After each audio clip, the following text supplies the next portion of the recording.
இலங்கையில் இனப்படுகொலை நடந்த காலத்தில் அதை தடுக்காமல் இருந்துவிட்டு இன்று ராஜபக்சவை எதிர்ப்பதாக திமுக தலைவர் கருணாநிதி நாடகமாடுவதாக மதிமுக பொதுச் செயலர் வைகோ குற்றம் சாட்டியுள்ளார்.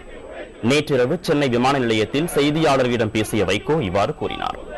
இலங்கை அதிபர் ராஜபக்சேவிற்கு எதிரான தங்களது போராட்டம் தொடரும் என்றும் அவர் தெரிவித்தார். முன்னதாக புதுதில்லியில் இலங்கை அதிபரின் இந்திய வருகையை கண்டித்து போராட்டம் நடத்திய வைகோ உள்ளிட்டவர்கள் கைது செய்யப்பட்டு பின்னர் விடுவிக்கப்பட்டனர்.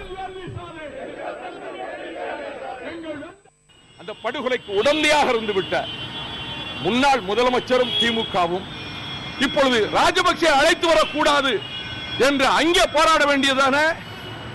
அங்கே நீங்க நடத்துங்க, அவரை அழைச்சிட்டு வாங்க, விருந்து வைங்க, மந்திரி சபையில நாங்க இருப்போம்.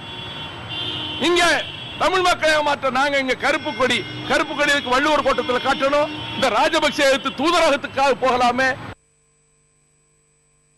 திமுகவோடு கைகோர்க்கும் பேச்சுக்கே இடமில்லை என்று மதிமுக பொதுச் செயலர் வைகோ தெரிவித்துள்ளார்.